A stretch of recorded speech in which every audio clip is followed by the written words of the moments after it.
This isn't your average business podcast, and he's not your average host.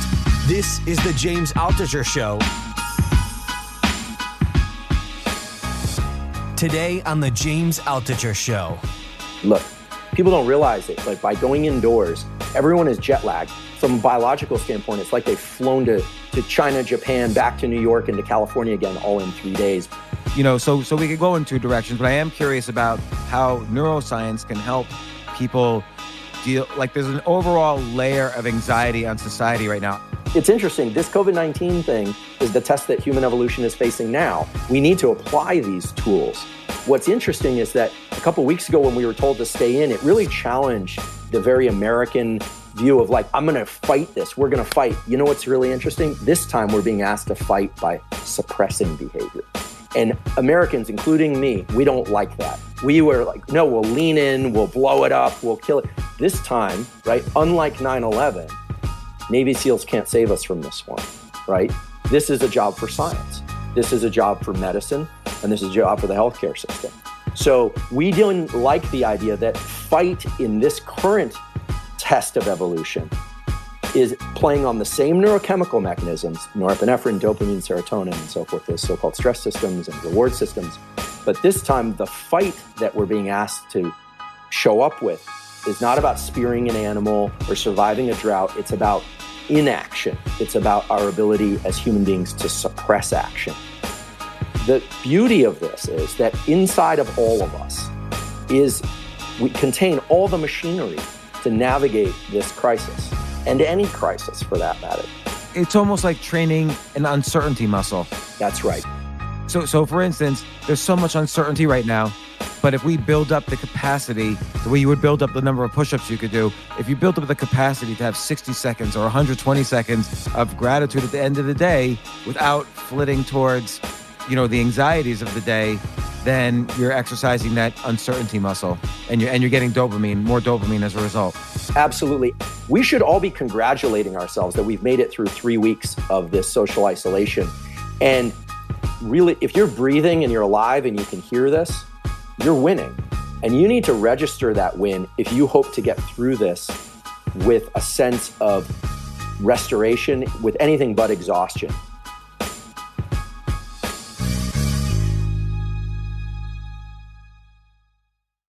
Okay, hold that thought. Sure. We can get into it however deep you like, Yeah, let me just, before, and I know Jay's recording already, but before we get deep into this, just how's it going? How are you holding up? Doing fine, thank you. I've been able to socially isolate easily. I live near Berkeley, California, and my lab is obviously down in Palo Alto at Stanford. My lab is still somewhat active. And especially given what we work on, stress, emotional contagion, and things of that sort, Stanford has been supportive of us continuing our work, although with safety protocols in place. So I'm fine. My my close of kin are fine. My dog is fine. I'm genuinely concerned about the overall situation, but I feel I'm doing well. So what about you?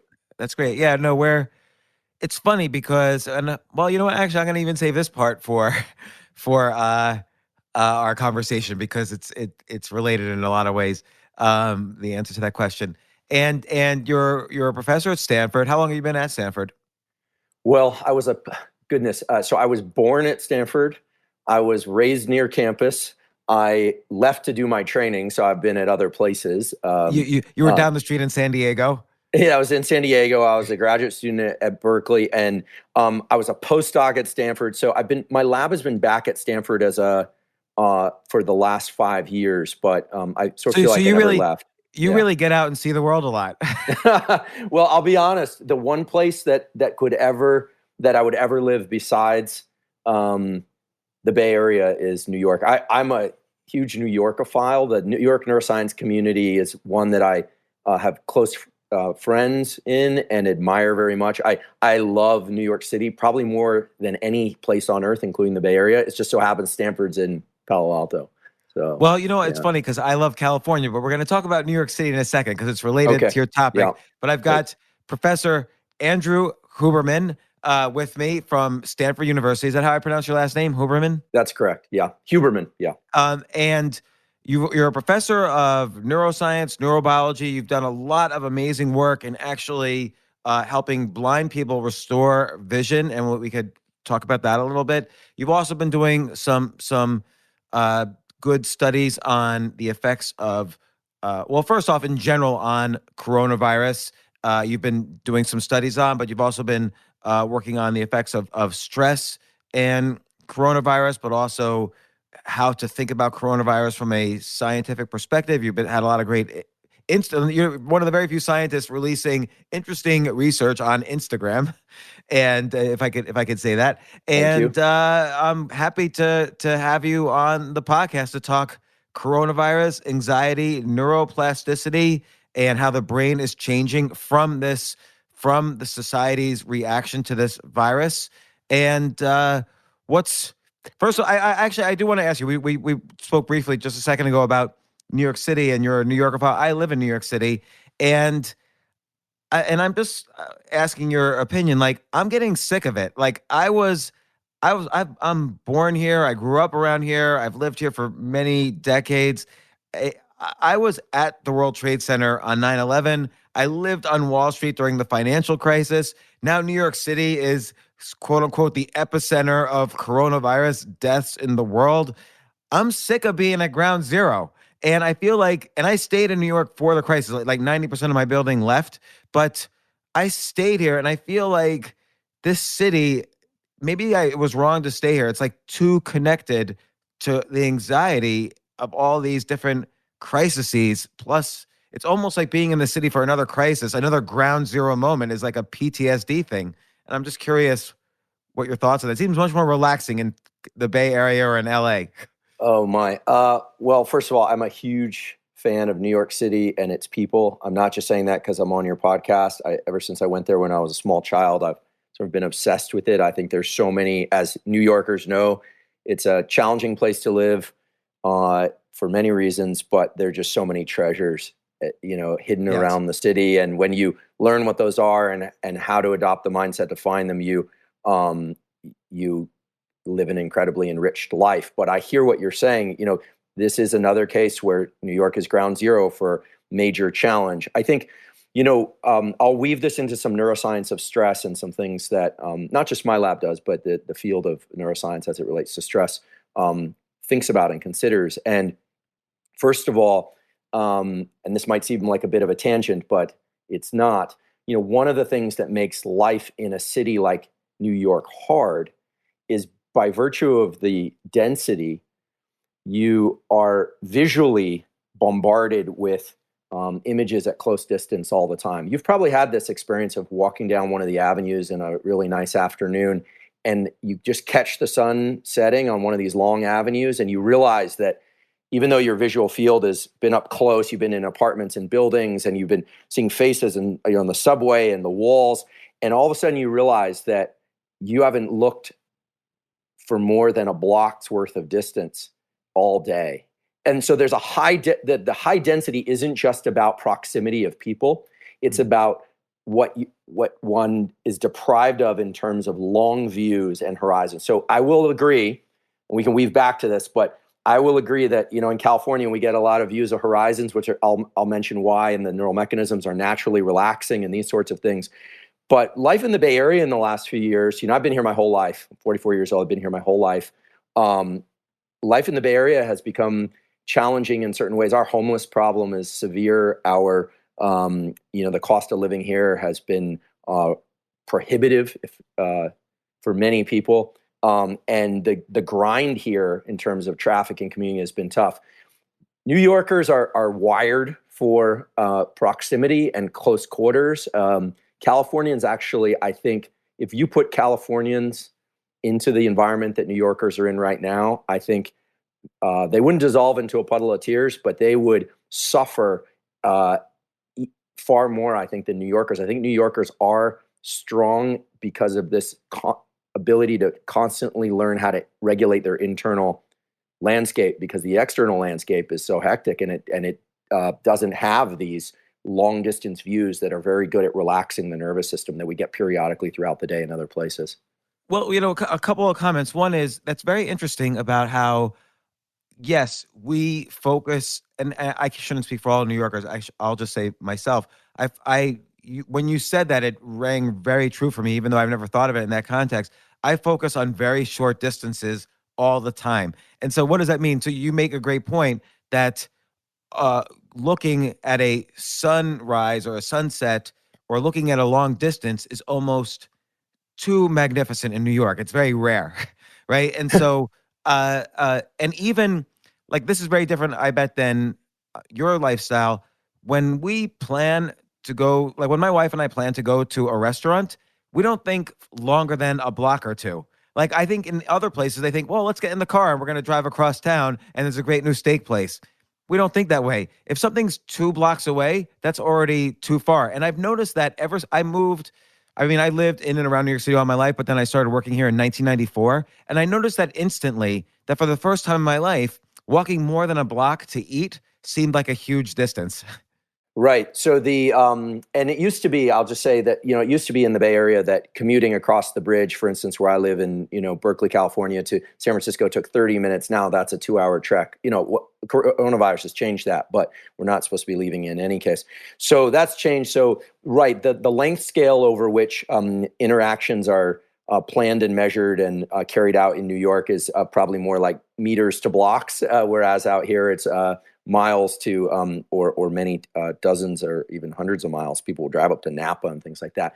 But just to say, like, I live and work in my apartment. Like we're doing this podcast.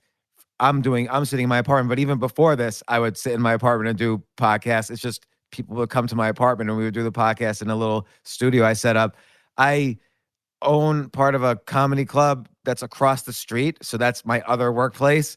I go to breakfast 1 block in one direction, dinner 1 block in the other direction, or delivery.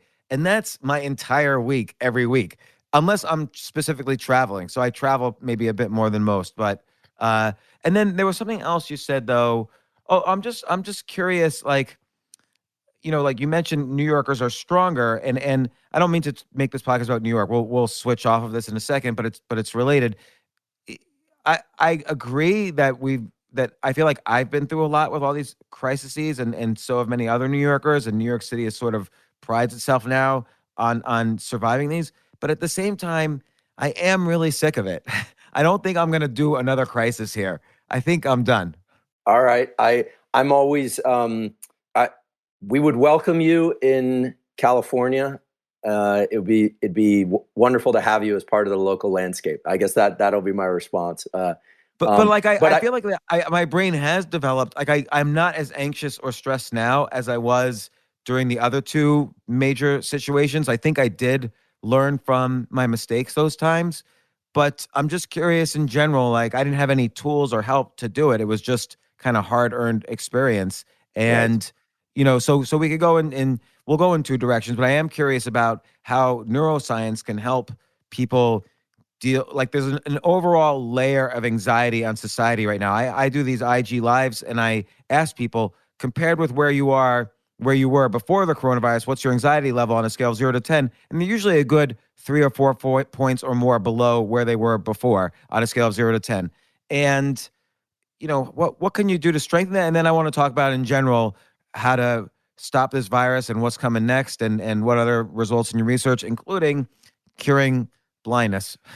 Great. So, just a small podcast. Yeah, small podcast. So using the examples that we started with, regardless of where your listeners live, I just want to touch on this mention of the horizon and long distance viewing, because it's very relevant to tools to mitigate stress in any environment and in any circumstances.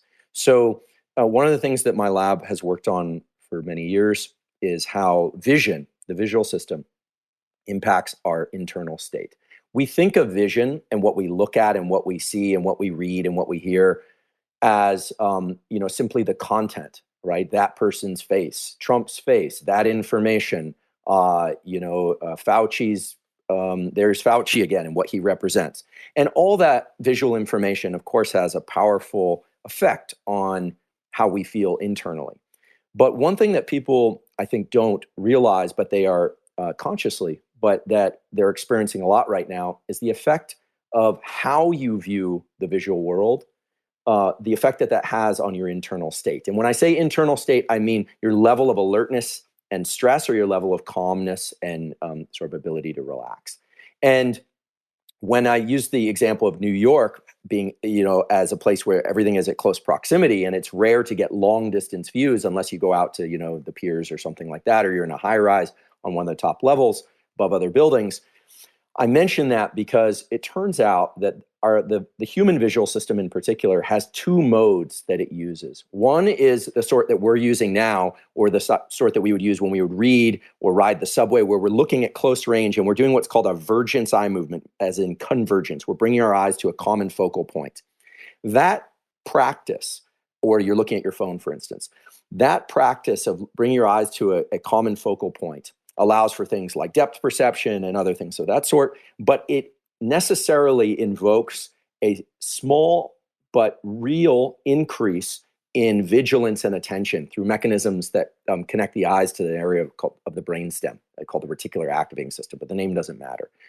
On the other hand, when you go out to the Cape, or you go out to Long Island, or you go to the piers, or you go up into a high rise, and you see, or you catch one of those long distance views, your eyes go into what's called panoramic vision, which is when you can do this right now, James. So if you just kind of hold your head and eyes steady and dial out your vision, so now you could see the walls on either side of you and the ceiling, and you see yourself in the environment that you're in. So without moving your head or eyes, you just are allowing your vision to dilate, your field of view to dilate out. And you're in your field of, you can see your body in that field of view. That's more or less the effect that you get when you see a horizon at a distance, or you look at a distance. That disengages this vigilance of attention, and it has a slight effect of calming the nervous system. Now, we used to do this all day long. What do you think is the evolutionary reason for that in terms of calming the system? Yeah, so if you look at animals like deer, cow, goats, they only see in panorama. And they're very placid animals. Now, of course, they walk on all fours too, so I'm not saying that people should do that. What I'm saying, so it's correlation there. But animals that are hunters, or have the capacity to work with fine tools, high acuity vision, like primates, which we're old world primates, have evolved this mechanism for high vigilance, high attention, high visual attention. And we don't think of it as stressful, because ordinarily that is balanced with phases throughout the day where you're walking and you're just in panoramic vision, or you are moving between meetings and you just naturally go into panoramic vision. Why do you have panoramic vision, was your question. Panoramic vision, because it's mediated by neurons that are very large, they conduct electricity very fast, and they have very high speed and motion perception. So when you're walking down the street, provided you're not looking at your phone, and all of a sudden you step back and a taxi zooms in front of you, or you close your eyelid and a bug hits your eyelid and you go, wow, I don't even remember seeing you wear glasses, but I don't even remember seeing the bug coming at me. This is a very fast system designed to detect events happening everywhere in your visual world, mostly motion. Okay, so it's designed to work at low levels of vigilance. And it's distinctly different from the mode of vision that you use when you're looking at your phone or a computer screen, or you're in deep conversation with somebody. Now, the important feature here is that even before coronavirus, we would walk between meetings. Now, pre-smartphone, we would walk between meetings and we would just kind of naturally go into panoramic vision. We would talk to somebody as we walked, and we would just be kind of naturally letting our vision dilate out, our gaze dial out. Then we might look for a sign or our subway station or something like that, and we would re-engage in this, what I'm calling focal vision or vergence eye movements that are more high acuity, high alertness. Two things have happened since 2010 that are very relevant now. First of all, smartphones have become so integrated into our daily life that most of the time that we would have gone into panoramic vision, we leave a meeting and we are immediately in a vergence eye movement on our phone, reading text that's minuscule. There's a whole visual world inside of the device of the smartphone. Now, that's not necessarily bad. I grew up here in Silicon Valley. I'm from here. I love my smartphone. I use it all the time. My laboratory works on stress. We also work on vision and how these things interact, which is why I'm talking about this. One way that we stress people out in our studies is we put them into a virtual environment where they think they're in a small box. Claustrophobia isn't about the lack of oxygen in an environment. It isn't just about the proximity of people next to you in either a virtual subway or a real subway. It's about the fact that you can't see very far. In fact, if I want to make anyone feel really stressed, I put them into a small visual box, and I can control for that vision effect very well because I can manipulate everything else. I can keep the airflow in the room the same. I can keep the amount that they can move their limbs the same. And all I do is change how far they can see. And I can immediately see in virtually everybody, even people that don't have what they would call sort of true claustrophobia, like a phobia of small places, their level of internal, what we call autonomic arousal and stress just starts to creep up, up, up, up, up. So people are visually putting themselves in a small box all day long. And now with coronavirus, we are actually in small boxes, which are our homes. So my lab, and I talk about this sometimes on Instagram, but my lab has been involved in thinking about how vision, beyond just what we see, but how we see and when we see those things can impact our internal states of stress. So just so your listeners have a couple takeaways that they can apply, like if in 5 minutes they have to run and take care of the kids, there are four things really, that everybody should be doing, especially during this coronavirus episode, with their vision and how they view the world in order to keep their stress in a manageable place. And there are many tools. But I'm gonna write down notes when you say these. Okay. So the first of all is, at some point during the day, ideally multiple times a day, try and catch a view at a very long distance. Now, if you're allowed to leave your home and walk, keeping the social distancing, great. If you're not allowed, you can do it through a window, or try and see as far as you can. So you don't want to spend all day and night looking at short distances, at people's faces, at screens, at walls. At some point, try and catch a long view as far as you can, up at the clouds, at a horizon, that kind of thing. So that's one. It will naturally... For me, it's interesting because, again, it's about this 1 block, 2 block radius that I've limited myself to. The Hudson River is 1.5 blocks from where I'm sitting right now, and I've never walked over there in the 2 years I've lived here. All right. Well, before you decide to leave New York, as much as we would like you in California, before you decide to leave New York, and try and catch a horizon view once a day. Now, you don't have to, fixate your eye on the horizon. Just go and without your phone, just try and let your vision dial out, meaning... I love this. Yeah.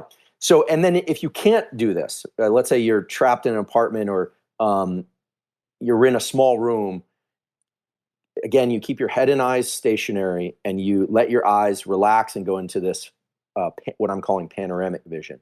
And your eyes will naturally snap back to look at something, that's fine. But eyes and head still, and you just naturally go into this panoramic vision. It releases this vigilance temporarily, and it's totally under your control. This is conscious control. And can I ask, when you see this panoramic view, is it like different neurochemicals are released? So for instance, when I am looking for a subway stop and I see it, so I'm in small vision instead of long vision. But maybe serotonin or dopamine's released because I see a goal and I'm meeting that goal, and so I feel satisfied. Like what's happening neurochemically between looking at a horizon and looking at small distances to achieve these kind of small local goals? You ask the key question. So I'll return to the other 3 items that I think people can do to control their stress in a moment. But so when you are looking at a specific location in space, especially if it's goal-oriented, like you're trying to get to there or you're thinking about that, and this could be working down a word, typing a document or emails and getting to the end of email. It doesn't have to be a goal out in the street or in visual space of where you're ambulating, where you're moving. That focus of attention involves the release of several neurochemicals, but the 2 main ones that are involved in attention and vigilance are acetylcholine and norepinephrine, also called noradrenaline. Don't ask me why it's called 2 things, but it is the same thing. Same chemical is called 2 different things. When you go into panoramic vision, you release, you sort of halt the secretion of norepinephrine in the brainstem transiently.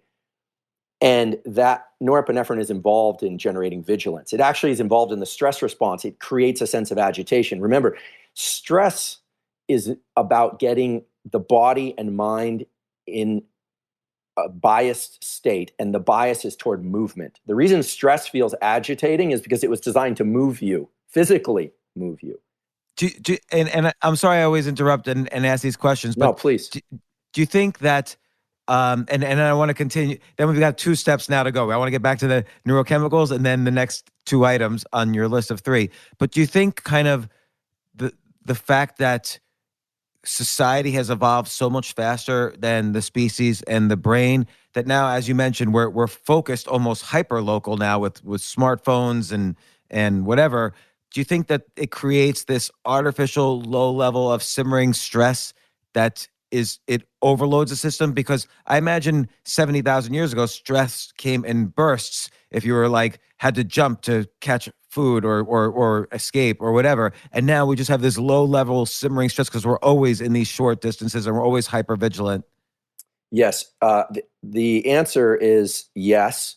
And I'm in discussions, early discussions, with some of the companies that design technologies for computer and phone interfaces. The way that we interact with our smartphones in particular, but screens in general, is creating some serious problems. First of all, it's bringing our visual field into a small box, which now your listeners know is a low but relevant form of vigilance and stress all day long. Sort of like spending nickels on the nickel slots. You're not going to go broke in 5 minutes, but given that you wake up with a certain amount of attention that your brain can allocate to things, we're spending that out more quickly, and we are sort of in stress deficit by the end of the day. And what happens? Yeah. What happens with that? Well, ultimately, okay, so several things happen. Ultimately, that stress deficit, and I don't talk about, I use phrases like stress deficit or the calming, or, we can get into the neural mechanisms, but what you're really talking about is excessive norepinephrine, also adrenaline release into the nervous system. And so the nervous system fatigues, right? Just like your eyes will get tired after focusing for a long time. About 40 to 50% of your total metabolic needs, your caloric needs, come from the use of your forebrain.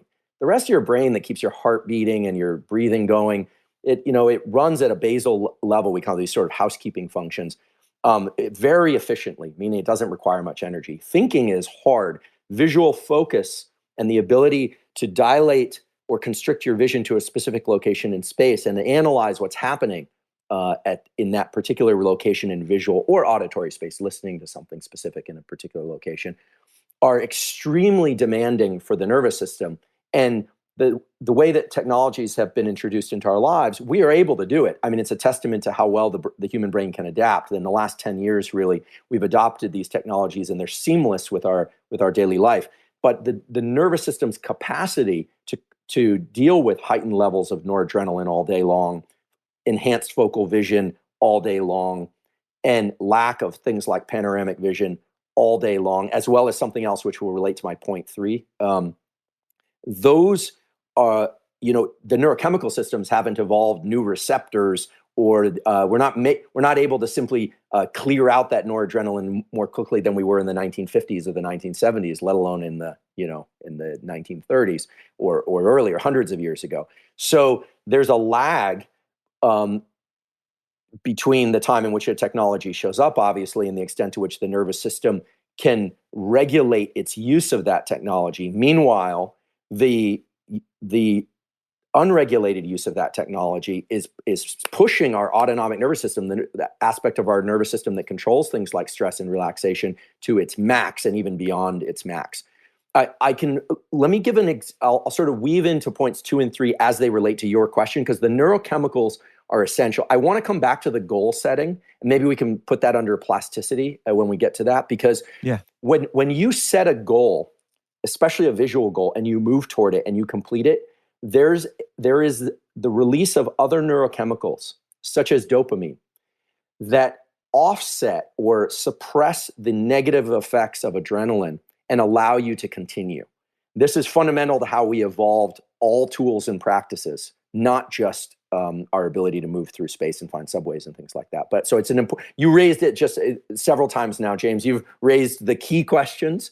I just want to make sure that I nest them in the conversation in a way that we can go into full depth with them. So no, that's great. So your point about dopamine though is interesting. So it's basically if I'm 70,000 years ago, I'm a caveman or whatever you call it, and I see food that I can bring back to the tribe, I'm gonna have dopamine released because it's going to increase my status with the tribe, and that's how we sort of survived as tribal animals. And so I kind of the basis of my questions was that if we've been kind of in this low grade simmering stress 24/7 and not because of just constant dopamine hits from the computer and social media and our phones, what's the ultimate negative effect of that?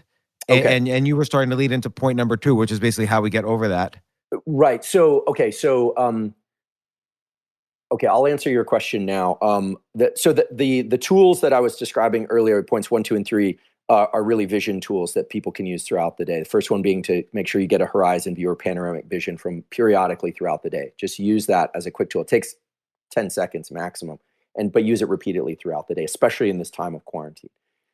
To answer your question, so dopamine is a very interesting molecule. It's a very misunderstood molecule. So first of all, it's a neuromodulator, and that word modulator, as opposed to a neurotransmitter, is very important because what it does is it changes the activity of neurons in the brain. It acts as sort of an amplifier of certain brain circuits that contribute to certain behaviors and not others. Okay, so that's the first important point about dopamine. Dopamine, of course, is famous for its role in reward. It's what drugs of abuse like cocaine and amphetamine cause us to secrete tons of artificially. And it's secreted in the brain, and it makes us feel good anytime if we're cold, we achieve warmth, or we want to mate and we mate, or we are hungry and we eat. This is just nature's generic reward system. It's one of the major generic reward systems. Now, dopamine is fundamentally different than the rewards that come from things like serotonin and the opioid system. Things like serotonin and the opioid system tend to make our body relaxed, and they tend to make us feel very good in what's called the here and now. And here I'm borrowing language from a wonderful book called The Molecule of More. It's not a book that I wrote, but that I wrote. The Molecule what? The Molecule of More. It's quite good. And if your listeners are interested in learning more about dopamine, I recommend that book. I'm sorry, the author's name escapes me at the moment. But Jay, can you look it up? It's quite good. So dopamine is a reward molecule in the brain that is secreted in response to our pursuit of things that are beyond the reach of our physical body. Now, think about why nature would create a mechanism like this. So when you want something and it's out there, literally past the physical reach of your body, Mother Nature designed it to be such that you secrete dopamine not just when you reach that thing, but when you are en route to that thing and you reach a milestone or a perceived milestone. This is crucial, okay? Because if you think about it, whether or not you're an animal that uses its nose to hunt, or whether or not you're a human that's using vision to pick up small seeds that are red, not green, or hunt for meat, or look for a mate, or whatever it is, look for water. If you're on the right track and you sense that, maybe you sense that in working towards a deadline or a business goal, I'm on the right track, you get a lift. And that lift is the secretion of dopamine that keeps you in that narrow kind of tunnel of pursuit. And of course, there are dopamine rewards when you get the big payoff. You get the spouse that you always wanted. You get you get out of the pandemic, whatever. Of course, there's a big payoff at the end. But dopamine is very misunderstood as being the molecule that's only secreted at the end. It's the molecule that sort of lays out breadcrumbs for you en route to those goals. And here's why it's important. Why it's relevant to stress is that when we're in motion and we're in pursuit of a goal, we want to, we're pushing ourselves through exercise, we're pushing ourselves towards a business goal, or we're gonna get to day 34 of the quarantine. It's very taxing because norepinephrine, this constant secretion of norepinephrine, pushes us towards a state in which our vigilance and our overall output is very high. It's very taxing, metabolically demanding. Dopamine has this marvelous effect of resetting our threshold for how much norepinephrine feels like too much. So when you say, let me weave it back to your early example, when you say, I'm done with New York, I'm done, I'm done, I'm like another ground zero, forget it. That's because right now you're in a mode of norepinephrine output, constant. What you Overload. need, you need maybe it's a view of maybe it's a horizon view, but more likely it's going to be, you need to feel a win. Once you register that win, you will notice immediately that your capacity to push on is continued. I do some work with military. I don't want to get into it here. We probably shouldn't, and some work also with athletes and so forth. But this is true of any profession or any pursuit, that when you reach a milestone, it resets you, but that reset is not just subjective, it is neurochemical. It allows you to reset your threshold for how much norepinephrine is too much. Now, right now, everyone is bathed in norepinephrine, and there's a problem, which is we don't know how long this is going to last. So what we need to do, I guess this could be point number 4. What we need to do is we need to introduce subjective milestones in our own mind. We should all be congratulating ourselves that we've made it through 3 weeks of this social isolation. And really, if you're breathing and you're alive and you can hear this, you're winning. And you need to register that win if you hope to get through this with a sense of restoration, with anything but exhaustion. Now, people who work in very high pressure, chaotic, dangerous environments know how to use this internal dosing of dopamine reward. The more you look to the external environment for dopamine rewards, the harder it's going to be, especially under these conditions, to suppress your own stress level. Now, if you think about famous stories, Nelson Mandela, Viktor Frankl, these people that were locked in small boxes, right? And somehow managed to reframe their universe in terms of locus of control. They had the locus of control, not the external environment, et cetera. You notice that there's a progression that probably didn't happen all at once, right? There's a progression in which we reduce the size of our mental and physical landscape. Their physical landscape was obviously reduced for them, and have a choice in that, so that they take control over small things. In the Frankl example is ultimately just control of his own thoughts, dosing that dopamine reward so that he could push through times that would otherwise be entirely depleting and debilitating.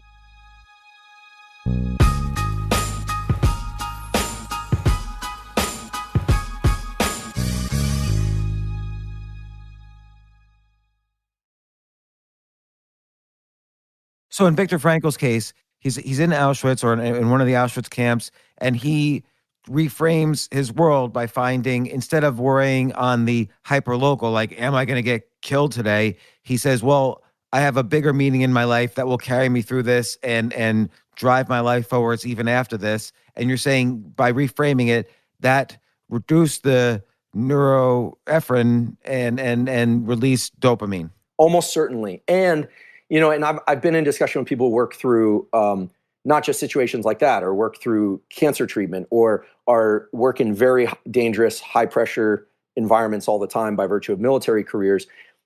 They learn to subjectively internally control this dopamine reward mechanism. It is by far the most powerful mechanism that human evolution installed in our nervous system to move from place A to place B without an understanding of what the outcome is going to be. To be en route to a goal without knowing whether or not you're going to reach that goal, when you're going to reach that goal. When are we going to get out of this thing? Nobody knows. No one truly knows, right? I don't know, you don't know, nobody knows. And so the key thing is to move the rewards. Yes, you could attach your sense of reward to something much more global, but I'm guessing, and here I'm speculating, I'm guessing that Frankl probably used the technique that a lot of people in these very dangerous, who work in very dangerous environments use, which is regular dosing of dopamine through their subjective system by moving rewards closer in on a regular basis throughout the day. What would this look like? So, because I want your listeners to sort of think, is getting up and making a cup of coffee in the morning, are you just going to jump up and down like you just won the lottery? No, you're not. But what you have to realize is that when you set a tangible goal, like moving through your day in a structured way, and you reach that, the dopamine reward system is entirely subjective. Unless you're ingesting a drug like cocaine or amphetamine, which hijack these systems and artificially cause release of dopamine, what you're doing is you're taking control over the sense that you are reaching milestones. And by doing that, you are extending your, let's call it resilience, or your ability to push through long duration periods of heightened norepinephrine release, which is what everybody's going through right now. Let me ask about this, because this is kind of critical towards dealing with the stress. Like, for instance, you bring up making a cup of coffee. So I made a cup of coffee today, but I felt myself being a little impatient because this coffee machine slow, and I wanted to get straight to my computer to get into this box. And so I didn't, it's almost like what you're saying is in a woo-woo self-help wording is like this being present in the moment and enjoying that moment, as opposed to kind of in self-help lingo, time traveling to the future and anxious about the future while I'm in making that cup of coffee. So one of the most powerful ways to do this, it does sound a little woo, but there's some neuroscience to put to this now. So look, I'm actually I'm very woo averse, frankly, despite growing up out here. I like mechanisms and neuromolecules. My lab works. We use gene therapies and safe viruses for sake of understanding neural circuits. And so woo is complicated for me. But one of the most interesting and powerful tools that you see very high performers. And when I say high performers, I don't necessarily mean stage performers. What I mean are people whose jobs are absolutely dangerous and they perform them exceedingly well over careers of decades. And you've consulted with SEALs, as you mentioned, and athletes and so on. Yeah, so I want to be clear. I've done some work, and I continue to do some work with Canadian Special Forces. I'm initiating some work with the U.S. groups. That I have friends from those communities. I'm not in those communities, but what you find is that the ability to focus on small tasks and move through those meaningfully and complete them, as long as they're in the general direction of the greater goal, then you should need to register that you're moving in the right general direction. You never want to confuse, of course, making a cup of coffee with the larger goal of running your business or maintaining your marriage or something, right? But the idea is that by focusing on concrete tasks that you can control that are in the general direction that you want to go, making your cup of coffee is not getting back into bed. It's not hiding under the sheets. It's it's not quaking in stress. You're moving forward, and you need to register those wins in order to register the neurochemical benefits of those behaviors. Otherwise, you're just doing these behaviors and you're not able to sort of get this amplifying effect that I'm talking about. Your day is just basically going to start off high and end low, and it's just a question of how fast you're going to go down that decline. So with the specific, what's a specific technique? Because is it good enough to just think, oh, I just achieved a goal? That seems like too of course ephemeral. Of course, it's too ephemeral. It's worse than woo. It's woo and vague. So and admittedly, so one of the most powerful tools for this, where there's actually some science to support it, is with and try not to cringe here, but is with gratitude. So people confuse gratitude. People think that gratitude is navel gazing and saying, you know what, I'm just happy with everything I've got. I'm happy that I even have, that I live here. I'm happy with every little thing that I've got. They assume that it makes you complacent and less willing to pursue goals, but it's entirely wrong. That's an entirely wrong premise. It turns out that, and there's good science on this, that the practice of gratitude has two effects. One is the secretion of molecules like the serotonin system, which make you indeed very happy about the here and now. You're content that you have a cup of hot coffee to drink, right? It's giving you that perspective. But there's also evidence that it promotes the secretion of neuromodulators like dopamine, which make your sense of possibility about things that extend beyond your immediate physical sphere more real again, right? So if you look at people who are able to sustain effort in very complex, even chaotic environments, or people that are navigating cancer treatment, they set milestones for themselves. And when they reach those milestones, they deliberately, and it's subjective, but they deliberately internalize those milestones. And that, without question, leads to the secretion of these feel-good molecules, serotonin and dopamine, that then give them a sense of possibility about moving to the next milestone. So Andrew, let me ask and at each point, I'm just trying to figure out different ways to understand and explain. Let's say a very simple example, someone's trying to get a promotion at work.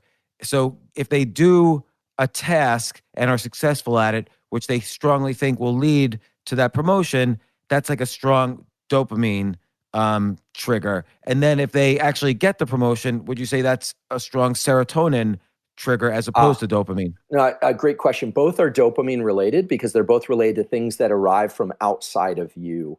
I mean, ultimately, everything is impinging on our nervous system, comes from outside us, and everything's internal. All the neurochemicals are internal. But just to be clear, so there's something called the reward prediction error. I was trying to avoid jargon, but the reward prediction error is the reason why gambling is why casinos are rich. Okay, reward prediction error is the reason why somebody who is a drug user gets more excited about going to use than they get dopamine as they realize they're gonna what they would call score. Or when you've got a really exciting date set up for Friday and you're in anticipation of the person on your phone that you're gonna meet, that's dopamine release. And then when you meet them and they're spectacular, then that's even more dopamine release. You could see why Mother Nature wired us this way, okay? So that it's the dopamine reward prediction error. The degree to which something is satisfying when we reach it depends on how much dopamine we received en route to that goal. So they've done beautiful experiments, for instance, where if the anticipation of something it leads to more dopamine secretion than the actual thing. So, oh my goodness, I'm going to meet this amazing person and they seem phenomenal. They're so well suited to me. And then you walk in and you meet them and oh no, or they're just so. Well, then you're going to rate them overall. And that experience is much lower than had your dopamine en route to that goal been lower. So that if I tell you a restaurant is amazing, okay, come out here. I don't want to name restaurants because then I'll never be allowed in, but come out here. There's a restaurant in Napa and it's amazing. It's incredible. It's incredible. We come out here and you're very excited about it, James. The likelihood that you're going to rate that meal as extremely good is lower than if I just say, look, this place is phenomenal. Let's go. And I just leave it at that. Because the reward prediction error says now that meal has to exceed create a dopamine response that exceeds the one that you had while you were on the plane out here and we were discussing it. So anticipation is a dangerous thing. But what I'm talking about is leveraging anticipation for the specific purpose of the dopamine reward giving you buoyancy, giving you resilience, giving you the ability to move through long duration events of unknown duration. We know this COVID-19 thing is not going to be done tomorrow. So it's long duration. We just don't know how long it's going to be. So what would this look like in daily life?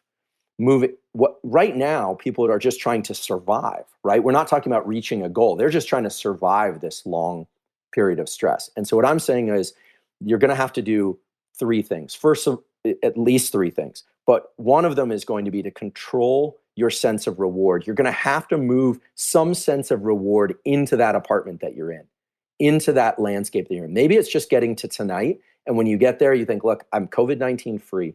I made it to tonight. And just spend 60 seconds there realizing that you're that much closer.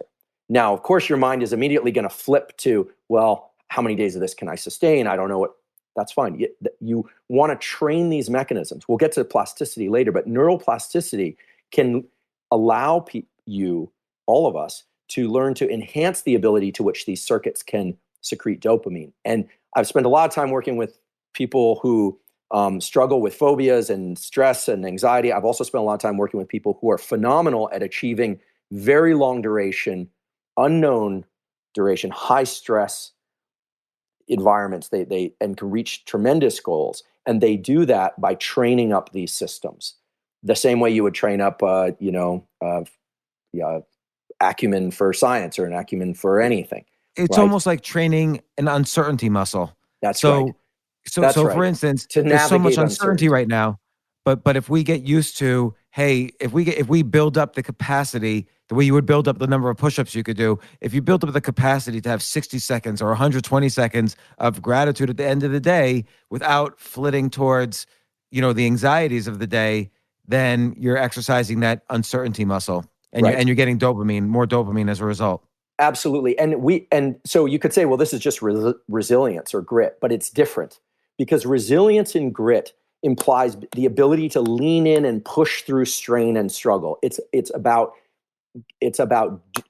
getting that norepinephrine release, leaning into challenge. It's fight. It's no fear. It's all the kind of like internet meme mantras that you hear out there.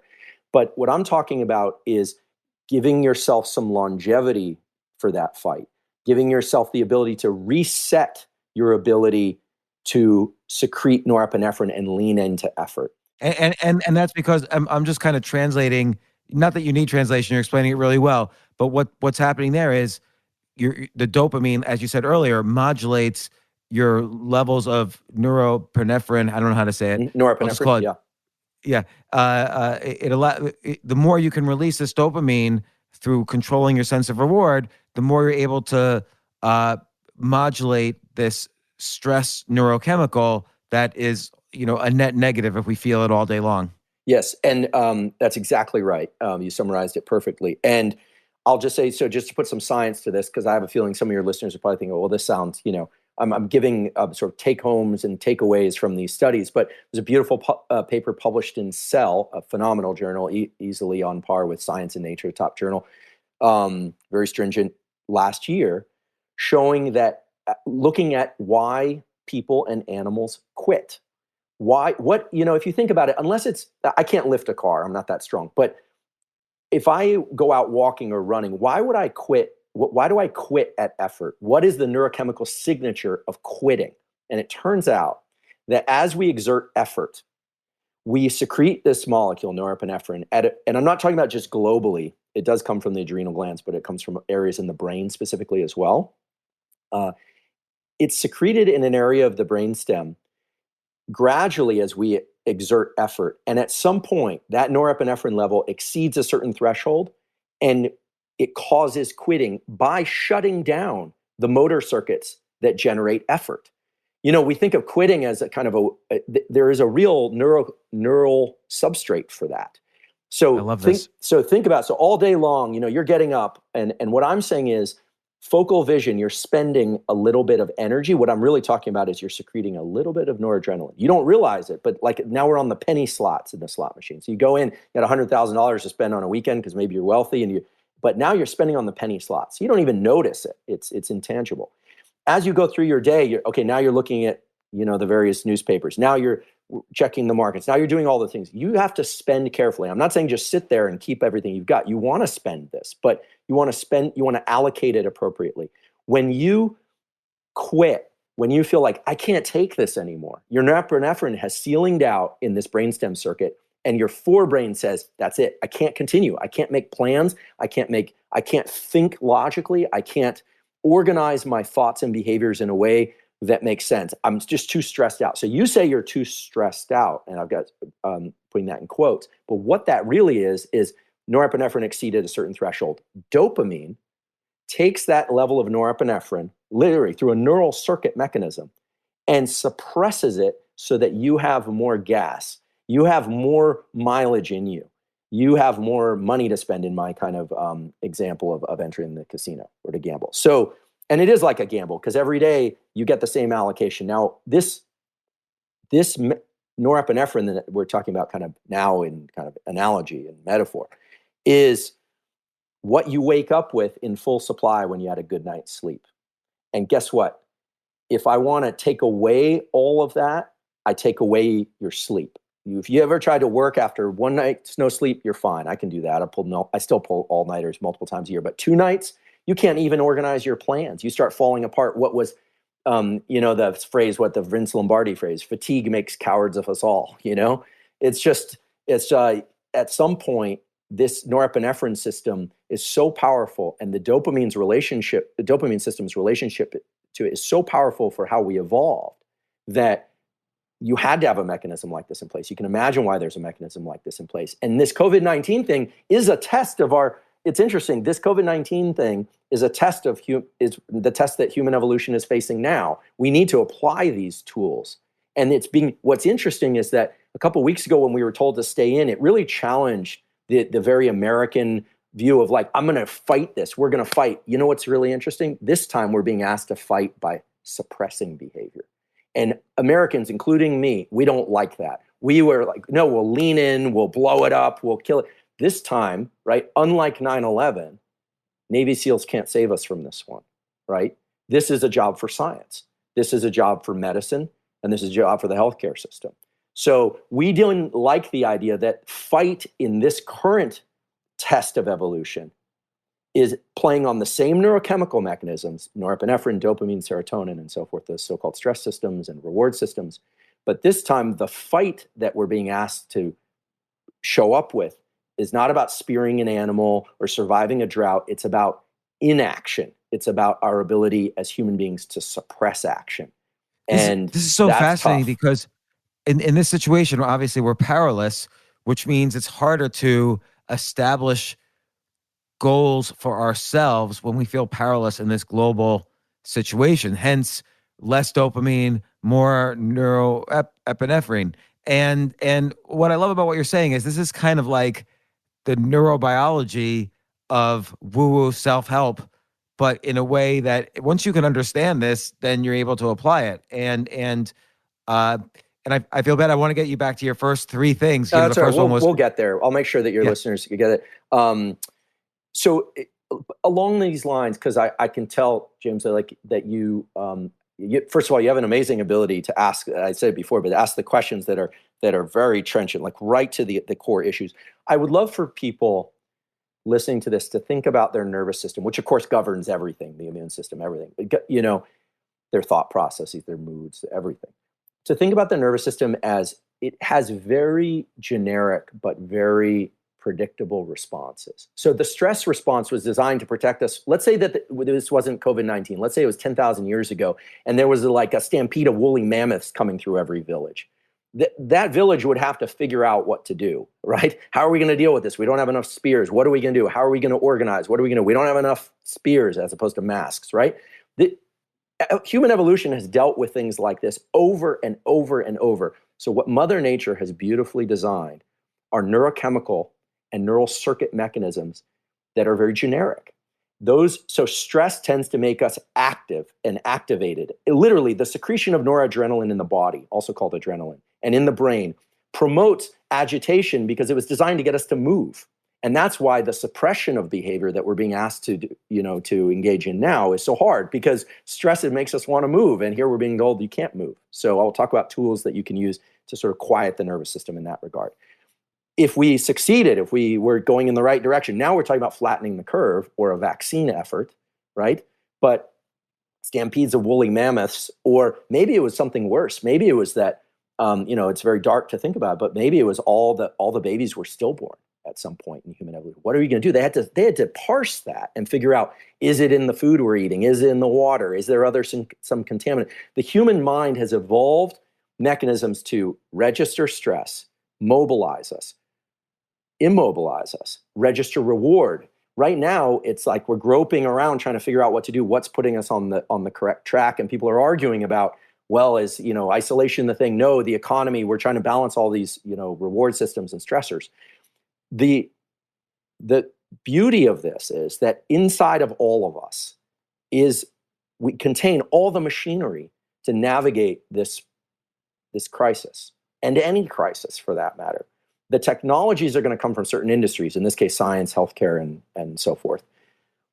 But it's essential to understand that your nervous system, housed within the contents of your skull and body, you have the ability to self-dose reward that will give you grit and longevity. Through this process, I don't really like the terms grit, mental toughness, because it implies all effort, all leaning in. As I said before, the people who are going to thrive, or are going to survive and thrive this from the stress perspective, who are going to come out of this without PTSD, the people who are going to move through this adaptively, as we say, are going to be the people that can control their internal landscape while staying in close contact with and understanding the external landscape. And so I'm saying, do the following things. First of all, learn to control the stress response in real time. I want to emphasize how important this is. All of us were born little babies, and the first rule that we learned was how to look outside ourselves to relieve our own anxiety. A baby doesn't know it's hungry, or it needs breast milk, or it needs warmth. It just feels anxious, it cries, and then something, hopefully, breast milk or a diaper change or whatever, was delivered to us. So the first learning rule the brain learns is, when feeling anxious, look outside yourself to solve that anxiety. We need to learn to, as adults, and kids should need to learn this too, but as adults, we need to learn how to calm our nervous system when it's in a heightened state of stress. And we do that. To do that, we need to use neural circuit mechanisms and neurochemical mechanisms. I'm not saying just sit there and control your thoughts. That doesn't work. So I'm saying go into panoramic vision. That will naturally disengage this vigilant stress system somewhat. You can do that as many times as you need throughout the day. If you find yourself staring into a small box of a phone or computer too often in this time and you're too stressed, try and take a couple minutes a day where you're not doing that. Second, there's a fundamentally important neural mechanism. I talked about this on my Instagram the other day. I hosted a guy named Samer Hattar from the National Institutes of Mental Health. He runs the chronobiology unit, which is the study of how light impacts mood and stress hormones and very, concrete reductionist stuff.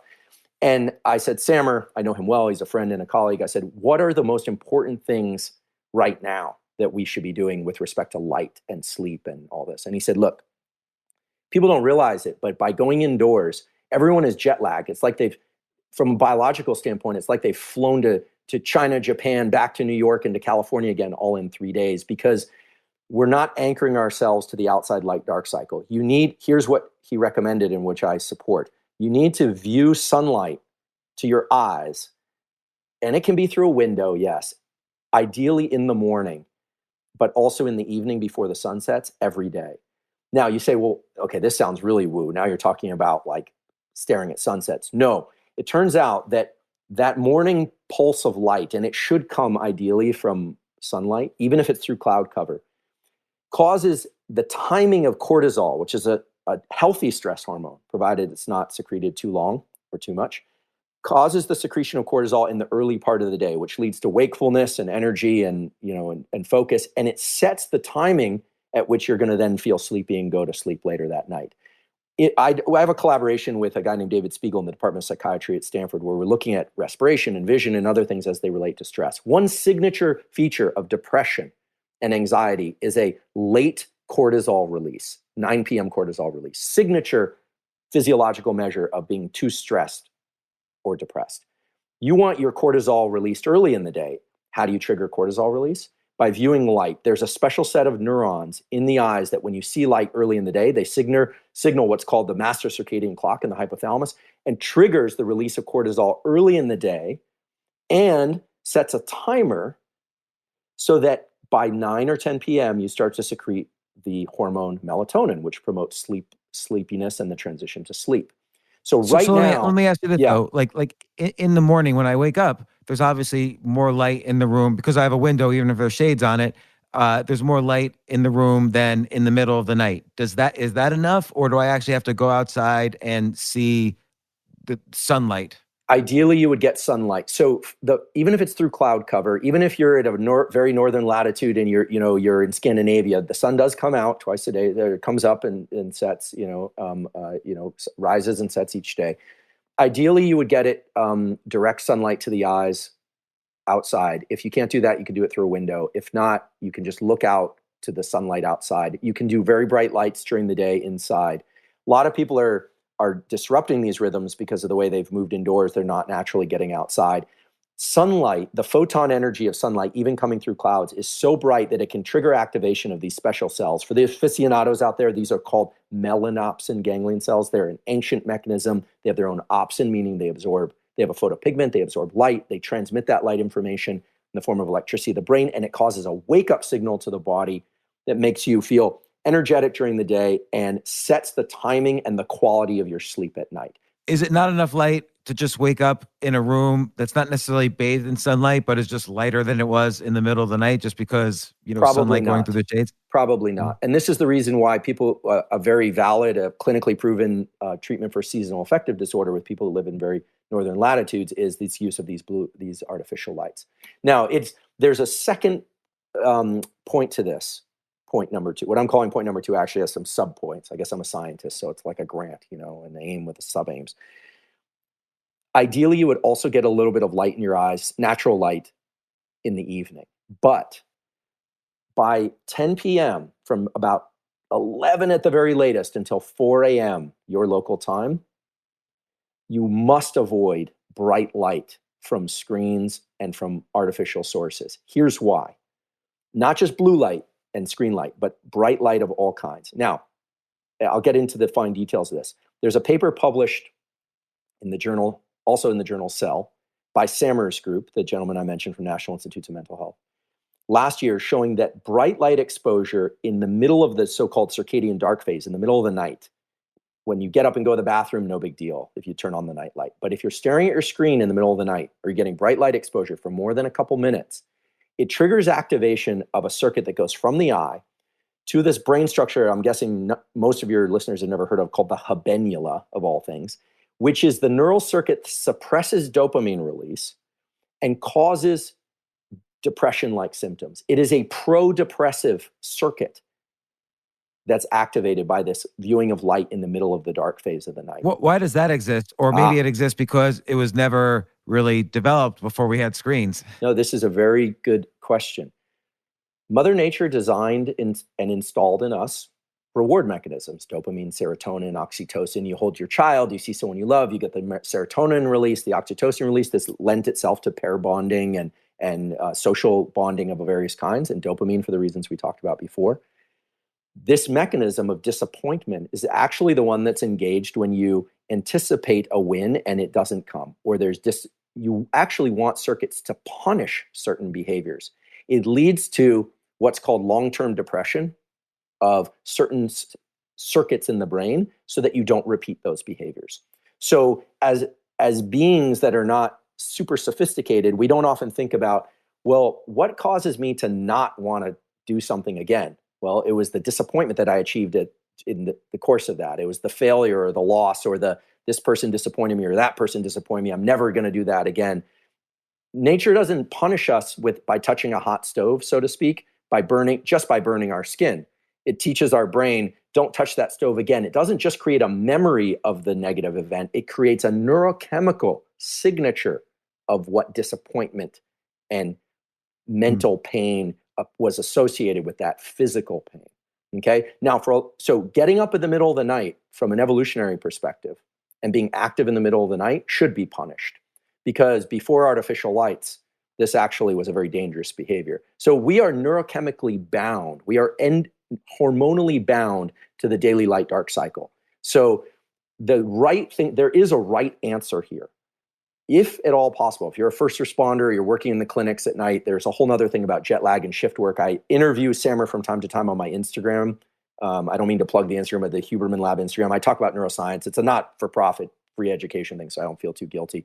It's okay. Andrew Huberman at Instagram. Everybody should follow him. There's a lot of great content. Yeah, I get guests like Samer on because, in the science sector, we don't often get the chance to talk about how the science should translate to the general public. And, we are public servants in the sense that we are paid by American tax dollars and they come from federal grants and so forth. And so I'm going to have someone on from National Institutes of Drug Abuse soon and talk about natural rewards and more about dopamine. So in any event, get some sunlight in your eyes in the morning. If you wake up late, do it anyway. Get as much sunlight in your eyes during the day, especially during this time of the COVID-19 crisis. It will naturally support the timing and release of certain neurochemicals that you want during the day, and it'll set you up for better sleep at night. Avoid bright light exposure in the middle of the night. If, for whatever reason, you look at your phone or you look at a screen for a minute or 2 minutes in the middle of the night, you're not going to trigger this mechanism. This mechanism is a slow integrator. It's how well you sleep tonight, James, is going to be the reflection of your light viewing behavior in the previous 2 or 3 days. So it's funny because, so if I binge watch, last night I binge watched Breaking Bad until midnight, that's probably a bad idea. I mean, you're going to integrate over other things if you force yourself to get up in the morning. I notice you've got some light coming in through the window behind you, so you're probably okay. But try and get some panoramic views. Try and get some light in your eyes each day. We talked about woo earlier. I mean, these are not. These aren't hacks. Okay, these aren't things that I came up with. These are mechanisms that are very present, very salient in our neural circuit machinery of our brain and body. And so they were put there, they were tried and tried again and evolved and developed over thousands of years to provide our ability to move through stress, to provide reward, to provide our sense of bonding and social things, to provide metabolic health. If it's not enough to just point to this disappointment circuit, here's the really interesting thing that I think. There was a paper published in Nature just this last year showing that when this habenula becomes active for too long, this disappointment circuit, it actually is connected through a neural circuit that goes down from your habenula in your brain to your pancreas, which controls blood sugar. And the habenula is actually involved in controlling your blood sugar to some extent. This is one of the reasons people believe, this is an early hypothesis, is that there are a lot of kind of hyperphagia, or the desire to eat too much when people become depressed.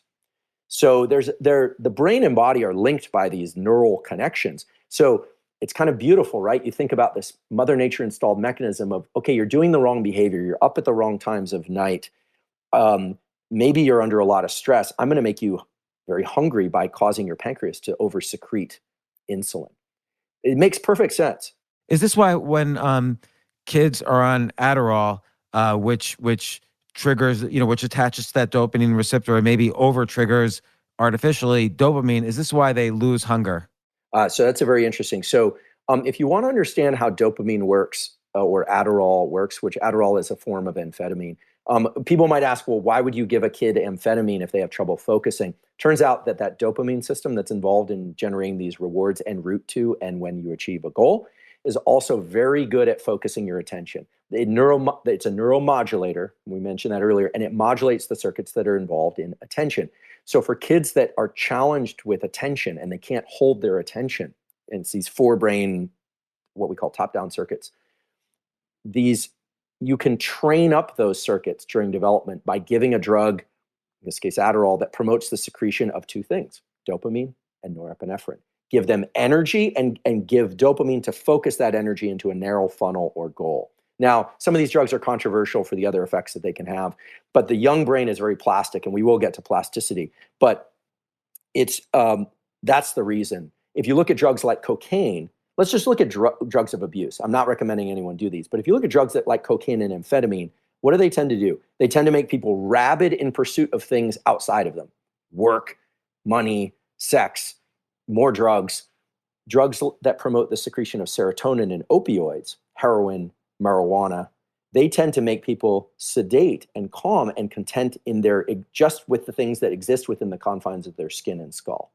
So those are kind of the extreme examples, and they are drugs of abuse, and they're quite deleterious because they tend to create such heightened levels of dopamine or serotonin or opioids that people don't want to do anything. They don't go pursue these through natural means. These are natural reward mechanisms that drugs of abuse hijack. Okay. So I said panoramic vision from time to time, view light throughout the day, view light in the morning and in the evening to set these cortisol and melatonin rhythms. Avoid bright lights in the middle of the night as often as you can. Stay off your computer in the middle of the night. If you wake up in the middle of the night, well, let me back up a little bit. We all know how important sleep is. One of the worst things you can do to someone who's an insomniac is tell them how important sleep is. I mean, now everyone's stressed and they know they should sleep and they're having trouble sleeping. These light viewing behaviors and avoiding light in the middle of the night will help make your sleep of higher quality. And I'm not making that up. That Sammers lab, a guy named Chuck Zeisler, who's at Harvard Med, has shown that this light viewing behavior, the light has to arrive to your eyes, not to some other part of your body, is really what sets the correct and healthy organization of your sleep and wake cycles, as well as the so-called sleep architecture, the architecture of your sleep. There are other things you can do for sleep in the supplementation realm, but I don't recommend people take melatonin unless their doctor really thinks it's a good idea. There are some other things that at least I use that I think are healthier that can promote sleep. We could talk about those if you want, but that's outside the realm of my role as a neuroscientist. That's just kind of what I've found to be useful. So the third thing is that I believe, and my lab is working on this. I have an active collaboration with David Spiegel's lab in psychiatry. My lab has worked on this for a number of years now, that everybody should have a tool, not just to push back on stress in real time, like the panoramic vision, but they should also have a tool that teaches them to relax their nervous system. And these tools can make you much better at sleeping. So you actually need to get better at sleeping. Some people sleep really well. They fall asleep easily. They stay asleep, no problem. Many people are challenged with sleep in part because they're not getting enough light during the middle of the day to their eyes, and they're getting too much light in the middle of the night. But there are tools, and I can provide them as a link, or we can put them out there. But what I recommend is going on YouTube and looking up, there's a practice, and this sounds woo, but we've studied a derivative of this by removing all the woo and just looking at the practices that are incorporated into. There's a practice called Yoga Nidra, which involves no movement, no bends, no down dogs, no nothing. It's NIDRA. It involves lying down and you just listen to a script. These are completely cost-free. You lie down. There's a 10-minute one. There's a 30-minute one that I'm partial to, but you do these while you're awake, and you stay awake while you listen to the script. And it's just a progressive relaxation exercise. It's not meditation. It's just progressive relaxation. What you're doing when you do this practice each day, 10 minutes or 30 minutes, is you're teaching your nervous system to relax. And sleep is a process of turning off thinking and doing. The doing part is easy. You just lie down in a bed. You turned off doing. Now you need to turn off thinking, and that's very hard to do. Turning off thoughts using your thoughts is almost impossible. If I'm like, don't think about that, of course you think about it. So Yoga Nidra is a very interesting practice that our lab and David's lab and others have started to look at, because it involves using respiration or breathing. It mainly, when you strip away all the woo stuff, it's really about taking inhales through the nose that are about 2 seconds long, and then doing 7-second or longer slow exhales through the mouth. So, I always wonder, why is the exhale longer than the inhale? Great question. So here's a tool I'll give you right now for real-time relaxation. We're studying these. All right, these aren't just tools we pulled out of our hat. And I'll tell you how it works. So when you breathe in, so we breathe to bring in oxygen, obviously, and then distribute it from the lungs to the bloodstream to all the cells in our body. But we also breathe to get rid of carbon dioxide. The impulse to breathe and the stress response is caused by increases in carbon dioxide. The neurons in the brainstem that control breathing don't seek oxygen, they seek to remove carbon dioxide. So you take a breath every time carbon dioxide has gone too high. And the stress response and agitation is caused by elevated carbon dioxide. So the long exhale relaxes you because you're blowing off more carbon dioxide. And so there's 3 things that people can do with their breathing that will really help calm them throughout the day. One is just slow your breathing down. Forget deep breaths. Just take fewer breaths per minute. Take some practice to get used to. But when you do that, you actually increase the amount of oxygen that you bring in. The oxygen utilization just naturally goes up. The percentage of oxygen goes up. And you're removing more carbon dioxide. All practices that involve relaxation involve blowing off carbon dioxide. So here's a real-time tool you can do right now. Actually, Stanford Media released this yesterday on Stanford's Instagram. But I'll tell it to you now. So you are going to inhale through your nose, but then at the top of that inhale, before you exhale, you're going to inhale again. So it's 2 inhales followed by an extended exhale. And you don't have to count how long. So it's inhale, then inhale again, and then a long exhale through the mouth. So 2 inhales through the nose followed by an exhale. What that does is the double inhale expands what's called the alveoli of the lungs, these little sacs of air in the lungs, and they pull carbon dioxide out of the bloodstream. And so when you breathe out, you're dumping carbon dioxide, and you naturally have more oxygen in your system. It brings you that kind of alert but calm state. It works within just 1 to 3 of those cycles. It's a very powerful tool that is activating you're using a specific set of neurons that are involved in sighing. You have a set of neurons for coughing. You have a set of neurons for normal reflexive breathing. You have a set of neurons for laughing. And you have a set of neurons for sighing. And the sigh is something that subconsciously you do periodically throughout the day, anytime your carbon dioxide level gets too high. So you don't realize it, but throughout the day, when carbon dioxide gets high, James, you're walking around or you're sitting at your desk and you do this double inhale imperceptibly to you, and then a longer exhale. And that resets the carbon dioxide and oxygen ratio.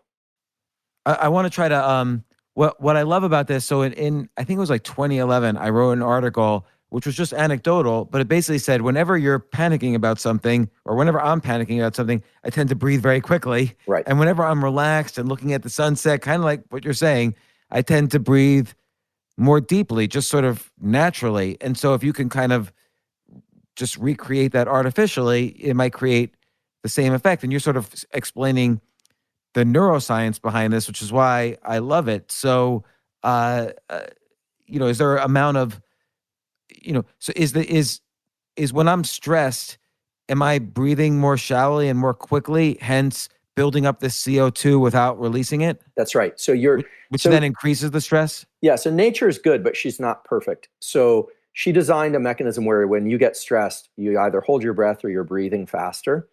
And that's an attempt to bring in more oxygen and to dump more carbon dioxide, but it's not as efficient as these sighs. If you look at the activation rather of these sighing neurons. They promote activity of a circuit, since you like neuroscience, and hopefully your listeners are interested in some neuroscience. And again, I put out the names not because the names are important. If you want to I teach neuroanatomy to medical students at Stanford. You want to learn neuroanatomy, go to medical school. But the reason why the names, the circuit mechanisms, I like to put them out there is because I think when people start to appreciate that they actually have machinery inside them that's designed to do this, then we're no longer talking about going to a yogic retreat or a 10-day meditation or buying something online. I'm just telling you, look, you got this stuff in you, just like you got fingers to pick things up. You've got something called the phrenic nerve, P-H-R-E-N-I-C. There's a lot of discussion nowadays about the vagus nerve. The vagus nerve is a very interesting nerve that links the brain and body, promotes relaxation, but the phrenic nerve is where it's at. Here's why. Vagus activation, which causes calming, is what happens when you eat a big meal. A lot of people are stressed, so they're going to eat more.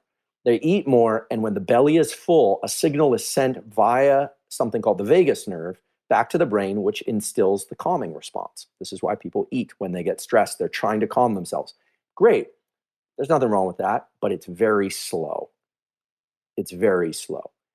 Right, which is why supposedly you don't realize you're full until 20 minutes after you're full. It's very slow. The enteric nervous system, as it's called, that registers fullness, doesn't kick back information to the brain for very long periods of time. The phrenic nerve, on the other hand, is your body's real-time communication between the brain and body about the status of the body. Think about it. Your brain evolved to be at a level of alertness and stress and arousal or calm, depending on how mobile your body is. So since all the limbs can't send information to the brain and have that integrated quickly, what the brain did is it devised a connection called the phrenic nerve that goes from the brain to the diaphragm. The diaphragm is what controls movement of the lungs. Okay. Now, animals like humans have a diaphragm because we have big brains. Animals that are like reptiles, they don't have that. They move their lungs by moving their ribs. So we have this connection with the diaphragm. Why am I talking about the diaphragm? Well, the phrenic nerve connection with the diaphragm is used whenever you breathe involuntarily throughout the day, but you can take conscious control of it. Just like I can walk and not think about it, or I can walk and control my gait, or I can try and think about how I'm walking. You can take conscious control. So the diaphragm is powerful for several reasons. First of all, it sends connections back to the brain and says, I'm moving slowly, calm down. Or I'm moving quickly, become more alert. So if you think about it, the brain and body are in this dialogue all the time. And so if you're too stressed and you're like, I need to calm down, you try and talk yourself into that. That's like trying to hammer a nail with a nail. You don't need that. You need the hammer, okay? It's not going to work. So the diaphragm this isn't a hack. This double inhale, long exhale isn't a hack. You have neurons that are designed to do this. And the diaphragm, this is the really beautiful part that I love, is the only skeletal muscle that is an internal organ. Okay, you got a few that are in your throat, but your heart, you can't control its movements. You can't control it directly anyway. Your spleen, your thymus, your liver, you can't do that. You do that indirectly through behaviors. The diaphragm is under conscious control. You can decide to inhale, hold, exhale, hold. You can do all these things.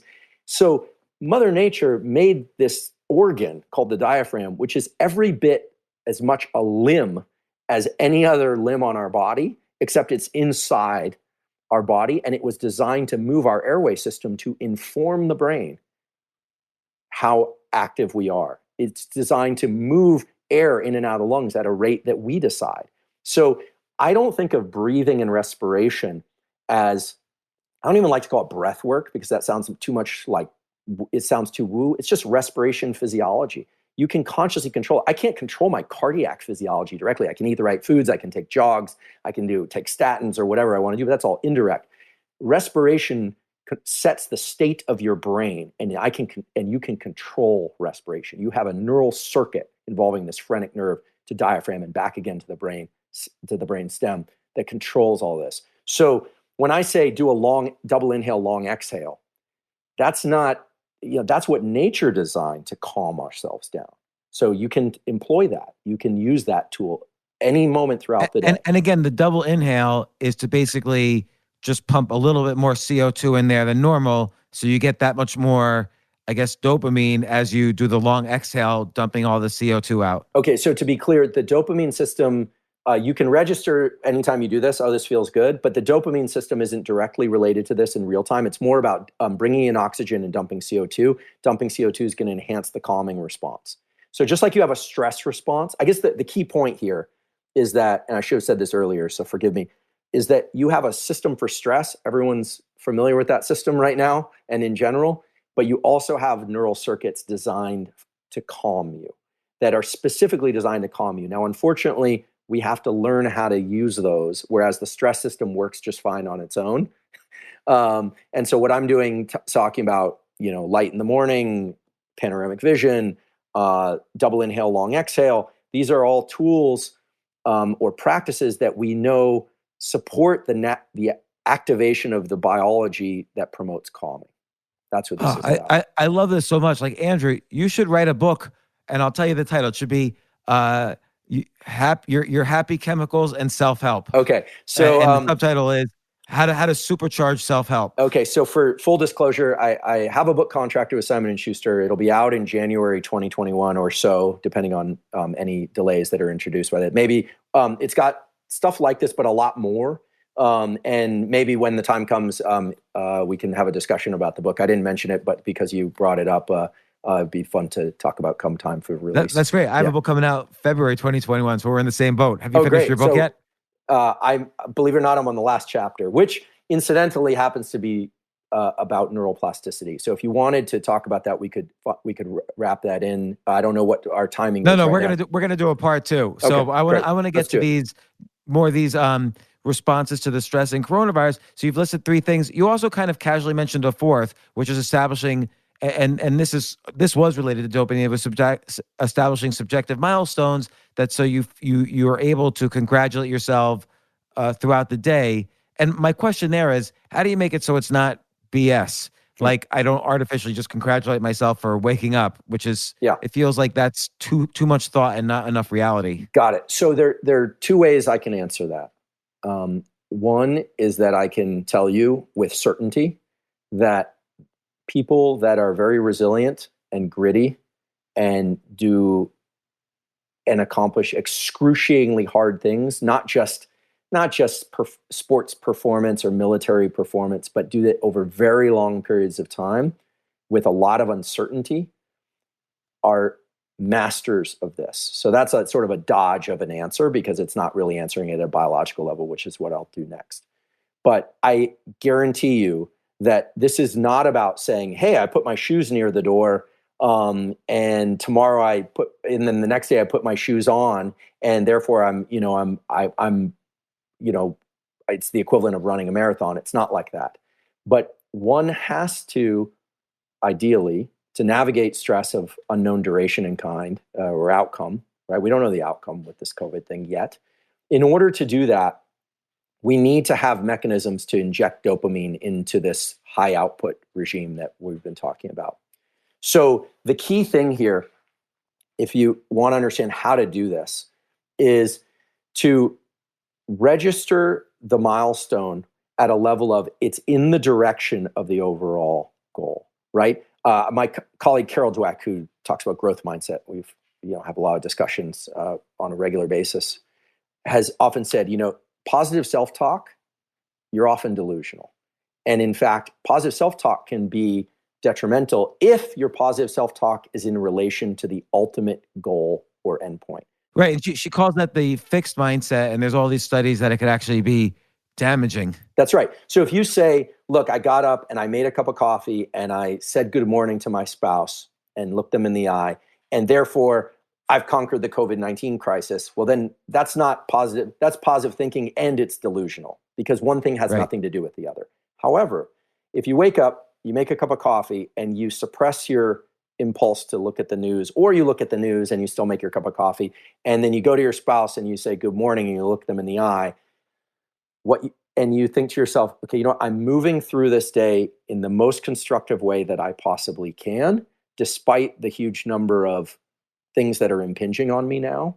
And you allow what you're trying to do is train up plasticity of these circuits that are subjective, which are designed to control dopamine release. It's what we call, here's the mechanism, it's top-down processing. The brain has bottom-up processing, which is reflexes. Step on a tack, move your foot. There are circuits for that. Smell something putrid, cringe your face. Smell something delicious, inhale. There are natural circuits for that. You don't have to think about that. The brain, the human brain, has immense real estate of the forebrain, which is designing for planning and action, but also to ascribe subjective meaning to these neurochemical systems. This is what any addict has to start to invoke in order to overcome the natural tendency for dopamine to be released when they use. They have to start saying, oh, when I go to my AA meeting or I call somebody, that's actually, they're not going to feel that great from that practice as they did when they used. Let's be realistic. The alcoholic likes to drink. Going to meetings, at least for the alcoholic who just got thrown into AA because they lost their job or their relationship or they finally want to go sober, it doesn't feel as good as drinking by definition. What they're doing is they're providing some subjective label to a new behavior that's designed to overtake some portion of those dopaminergic circuits, okay? So you get to designate subjectively which behaviors are going to invoke dopamine release, and it has to be trained up. I'm not saying you're going to make your coffee tomorrow, James, you can be like, I win. What I'm telling you is people that win the long race, the long, uncertain, chaotic, complex race, are good at creating these little milestones throughout their day.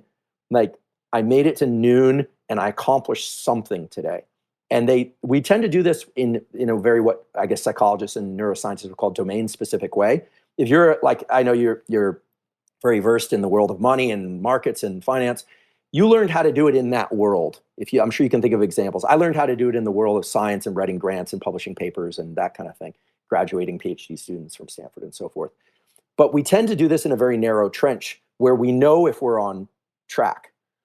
What I'm saying is you can use these mechanisms to say, okay, look, we're now entering week 4 of the COVID-19 crisis.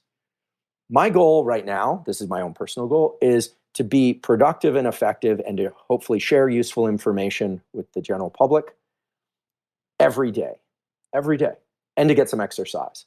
And those are the 3 things that I write down and that I think about. And if I accomplish those, everything else is outside my range of control, but I can control those. And I find, just to put some color on this, by some example, by making sure I achieve those 3 things every day, I don't feel depleted in this regime. I actually feel like I'm at least on track, if not thriving. Does that make sense? Yeah, it makes total sense. I mean, I think a lot of people have a notion of a practice that they do. So for instance, I've written about over the past 10 years, my daily practice, which it's a fill in the blanks thing for every, if anybody else does it, which is what can I do today to improve physical health, emotional health, creative health, spiritual health. And at the end of the day, if I ask myself, what did I do? And I feel like I did something, I do get that boost of, I accomplished something. I did the only thing I was really supposed to do today. And that does feel good. And you're explaining kind of the neuroscience behind that. Yeah. So I don't want to plug too many things, but I wrote an article with a guy named Pat Dossett, who's spent 9 years in the SEAL teams. He's a friend and colleague of mine through some work that we do about the neuroscience and sort of tools that Navy SEALs use to move through unknown duration, highly complex, highly chaotic environments. And the 3 things kind of they relate to this, and they might surprise you. One is to focus on these small, control what you can control tasks and to register the dopamine reward, which is exactly what I've been describing, what we've been talking about for the last 90 minutes or so. The other one is, and this might seem woo, but SEALs definitely do this. Their notion of team and their team cohesion is extremely strong. And the idea is when you're feeling powerless and overwhelmed and stressed, you need to get your mind off yourself. And you do that basically by supporting somebody else. The more stress they get, the more they look to the needs of people outside them. And now in this quarantine crisis regime, this for me shows up as I'm doing public education as much as I can and giving people tools like we did yesterday through Stanford, et cetera. It might mean calling somebody or checking in on somebody. It's about the human brain. There's a much larger discussion we could have another time, but the human brain can focus on probably 2 things at once. Primates have this capacity for covert attention and split our attention between 2 things, but probably not 3 or 10.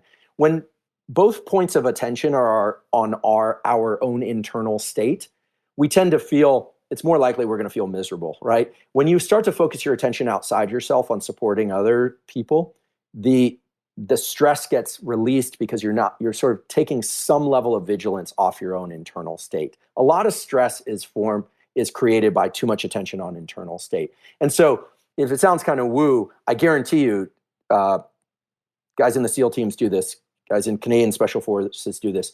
People who really understand high-performing teams that work in high-stress regimes of unknown duration, they focus on what they need and staying calm, but they take that excess energy and agitation and stress, as I mentioned before, stress is agitation, it's the impulse to move, and they place that into something effective that supports someone outside of them.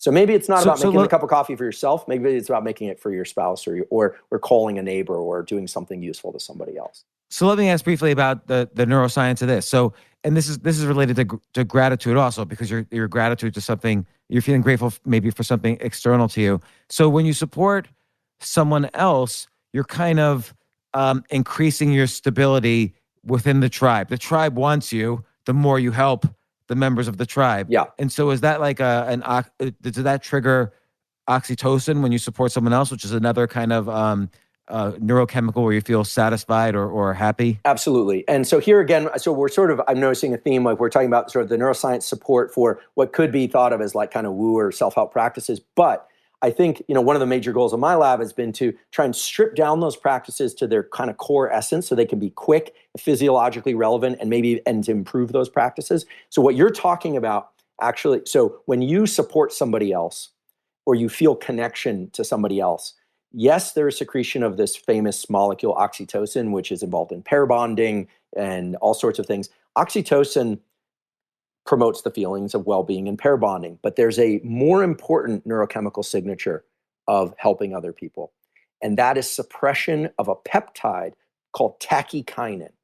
Okay, this is published work, this is evolved from flies, Drosophila, common experimental model, all the way to humans. Tachykinin is an incredible molecule, and I'll tell you what it does in a second, but when you engage in pro-social behavior, you suppress release of tachykinin. And when you isolate, you promote release of tachykinin. What does tachykinin do? Tachykinin causes stress and heightened perception of fear. Tachykinin promotes low-level aggression, and it inhibits the immune system. So think about this from an evolutionary perspective. We are human beings living in caves, or maybe we live in prairies. We didn't all live in caves, by the way. There probably weren't enough caves. Or huts or whatever. I don't like the cave and saber-toothed tiger example. There's evidence we lived on the edges of plains. Oh, interesting. Like flat, empty areas, so we could see. So we could clearly see when something's coming out of the jungle towards us, and we could run as fast as possible to the jungle on the other side of the plain. That makes sense, and plenty of horizon viewing. But I just made that up myself. Yeah. So tachykinin, so think about it. Nature has a reward, oxytocin and serotonin, which make us feel good when we engage in pair bonding behaviors. This is crucial for human evolution for obvious reasons. And nature has a punishment. When you spend too much time alone, even though I like time alone, I'm a bit of an introvert. You spend too much time alone, if you don't pair up with your tribe or any members of your tribe at all, or an animal of any kind at all, your body starts secreting tachykinin. It promotes anxiety, heightened levels of fear, low-level aggression, and it suppresses the immune system. And this is the difference. This is different from the stress created by norepinephrine and cortisol. That's right. So cortisol and norepinephrine are secreted on a regular basis to promote activity and alertness and healthy agitation. You want that during the day, not at night, obviously, for obvious reasons related to typical circadian rhythms and activity schedules. Tachykinin is nature's punishment for being isolated. And so it's like the dark matter of oxytocin. That's right. And I think this is an important theme to illustrate. Everything in the nervous system, everything has a push and a pull. There's a reward and a punishment. When I teach neuroscience to students, I talk about this. Your ability even to perceive sweet taste is dependent on the inhibition of circuits that detect bitter taste in the tongue and in the brain. Your ability to detect dark objects is dependent on the suppression of neurons nearby them that detect bright objects. Pain, stress, and relaxation, right? Oxytocin and tachykinin, dopamine and norepinephrine. These neurochemicals, again, are the push-pull of our nervous system. They're designed to move us towards certain things and away from others. And what my lab is really about, and what I'm sort of about these days, at least in terms of public education, is trying to describe the neural mechanisms and the tools that one can adopt, or even give some basis for the tools that people already do. Maybe they pray before they eat, right? Or when they wake up in the morning. There's a logical neural basis for why that works for certain people. The subjective part is important. What people believe is very important. And it's so important. I'll kind of just throw out one more study because I can't resist, because this is what I do for a living. Yesterday in Science, there was a paper, the journal Science, there was a paper published which showed that stress. What was it called? The paper, a neural circuit basis for psychosocial stress. And they identified the brain area. It's a really bizarre little brain area that, under conditions of stress, promotes legitimate fever. 3-degree What? What was that word? Fever. So stress promotes 2 to 3 degree increases in body temperature that are mediated through a neural circuit in the dorsal thalamus. Yeah, I posted something about this. So when people say it's all in your head, you have to remember that your brain is linked to your body, is linked to your brain. It's a big loop. And so these relationships are they're not coincidental. They're wired in there. So many people now are feeling sick. They're feeling, if you think you have COVID, by all means, isolate and get tested, or whatever it is that is the standard health protocol that's being promoted out there. But it is absolutely crucial that people understand that stress itself promotes fever. Why? Well, fever, the elevated body temperature, was designed to kill viruses. When we want to kill viruses in the lab, what do? Sometimes we use bleach, but what we really do is we heat inoculate them. Now, that doesn't mean go jump in a sauna, because that you have ways that your body regulates heat, and I don't want to think, sort of let people think that heat is the only way to do it. But the body creates a fever to try and kill the thing that is inhabited them, in this case, a virus. That's nature's way of combating infection. It's one way. And so stress, if the body and brain perceive stress, creates fever so that you can combat infection. Most people don't realize this, but transient periodic increases in stress enhance the immunity of a system. You don't want your stress high all the time. You still want to sleep at night and sleep deeply. But why would it be that way? It turns out that the cells of the body that create white blood cells and combat infection are innervated, as we say. They receive little wires from the nervous system. It's called the sympathetic nervous system, which is the stress system. Think about it. If there was famine, you need to be agitated to go look for food. You need to move from your current conditions. So it creates a sense of agitation in the body. That's what adrenaline does, makes you agitated, and promotes activity of the immune system. If you've ever taken care of a loved one or studied for an exam or had a startup company, you work, and then you stop and then you get sick after finals, exams. I've noticed this because for the past 20 years. I never You finally relaxed. So what happens? Like, I've seen people be so stressed, finally sell their company, they're happy, and within 3 days they're dead from a heart attack. That's right. Because it was a short-term example would be, some people see blood and pass out. Well, why is passing out an extreme form of stress? It's overactivation of the calming system, the so-called vasovagal response. So when you're really stressed, those people, they have a very labile stress response. So it's like a teeter-totter, and it goes really stressed, and the body pushes back and says, no, calm, and they go boom, and they pass out. But why is it delayed off in the response until you finish? Right. Like in this, like you sell the company and you finally relax. Yeah. And some people get depressed, and because as human beings, we evolved a tremendous capacity to push through long duration stressors, to get up early and stay up late. A lot of what's on Instagram and on the internet is about grind, resilient mental toughness, no fear, all this kind of thing. And that's norepinephrine. You can do that because that was nature's way of making sure that no matter how long duration something was, you could push through it. But then there's a rebound, what's called parasympathetic response, to sleep, rest, digest, store fat for the next round, that kind of thing. And during that stress bout, your immune system was getting pushed. Let's go, let's fight this. That shuts off. And so the immune system tanks out. So what people need to do right now, this is relating to general immunity, get your sleep right. Stay off devices in the middle of the night. We talked about the tools earlier, so I won't repeat them. Light, panoramic vision, etc. Get on a routine, stay on a routine as much as possible.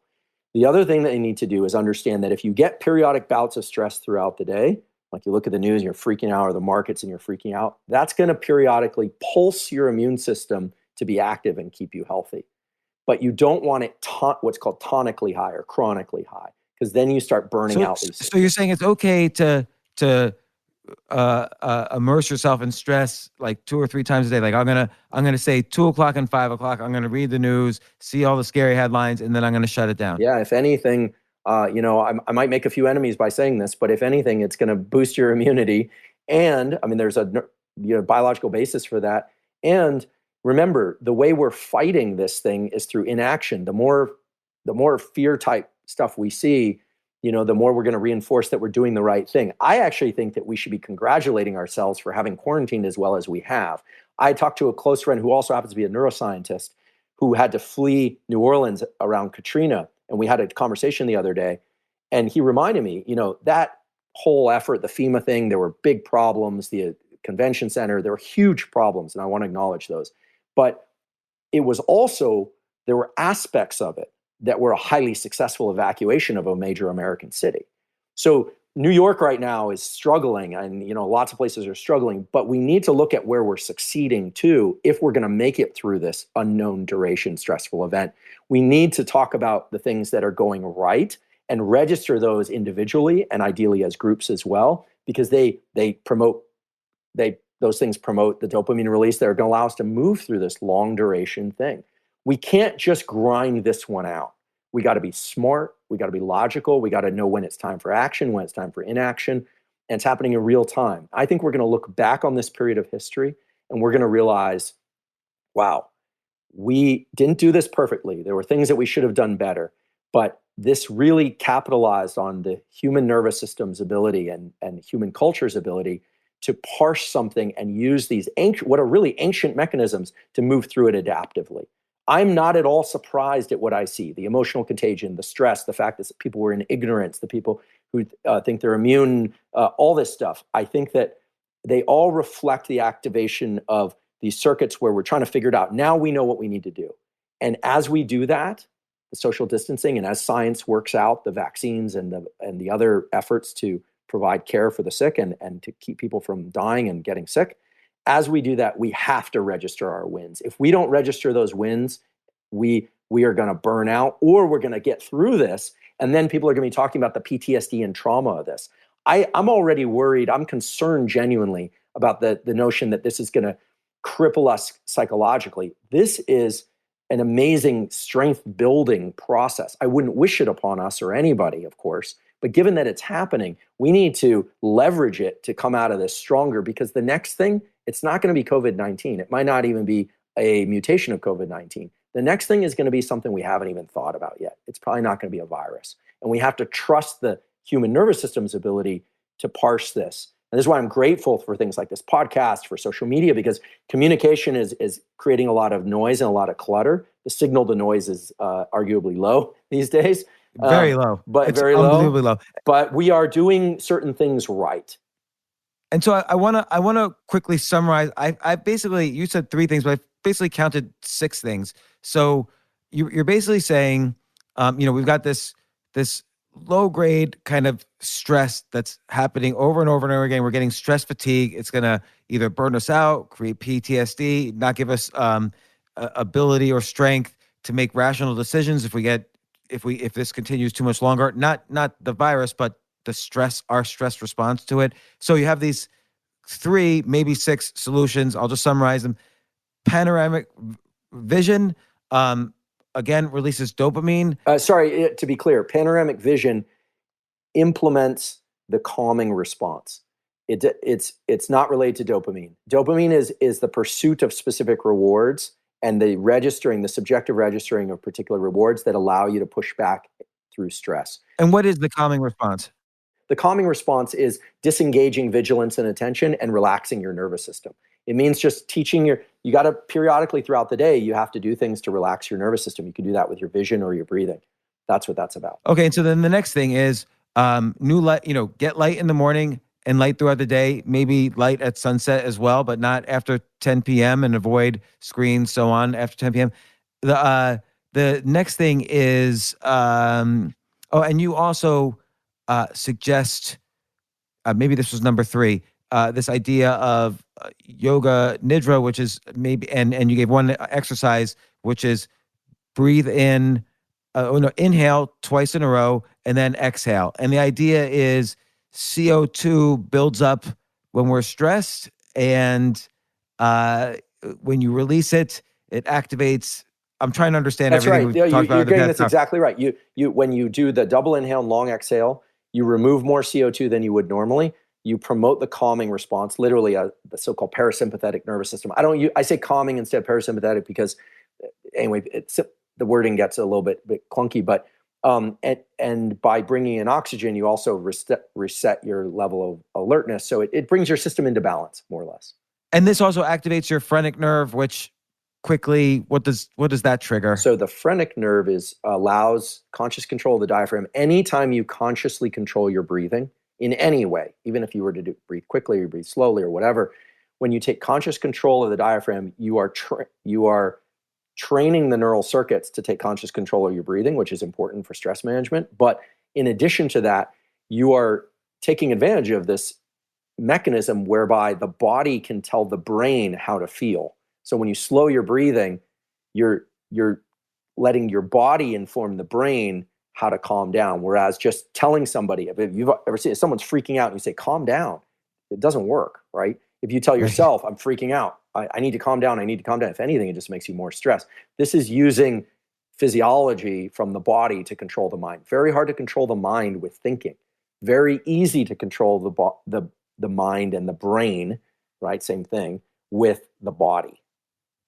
Interesting. So, and then your number 4 was essentially create little milestones and congratulate yourselves on them. And this kind of, again, triggers dopamine. That's definitely dopamine release. And dopamine inoculates you against the sort of depleting effects of norepinephrine. Because as I point out, norepinephrine literally makes you want to quit. Eventually, if norepinephrine gets high, it makes you quit. You're like, I can't do this anymore. Right? I can't take it anymore. Your statement at the beginning, I know, after a good night's sleep, you might feel differently, but I'm leaving New York. Well, you need to feel really great about New York at some point soon, or that probably will happen, right? By the way, quitting is sometimes the correct response. Absolutely. Too. I'm not calling you a quitter. I want to be really clear. But the notion that you've had enough, that you've too much, But it's interesting. It's not like neuroepinephrine is bad by itself. It's just when we have excess, and then the quitting might be irrational. But if the other parts are balanced and you have a notion to quit something, then you might be okay. And I'm not even talking about what I was saying about New York City, but just in general, like it's good to go to the gym, but sometimes you're stressing yourself out to the point where maybe the neuroepinephrine shoots up and you feel like quitting, but that's a natural response because it feels like the body's under attack. Absolutely. I mean, nature didn't, to stay with this theme of nature installed mechanisms, nature didn't install a signal to stop that's related to excess norepinephrine because she's cruel. She did this, Mother Nature did this because there comes a point where a nervous system needs to stop and replenish. And it knows when that point is. What I'm saying is keep norepinephrine at bay through the secretion of dopamine, and you'll get a lot more mileage. You'll experience a lot more mental and physical mileage through any stressor as long as you're able to invoke these mechanisms, right?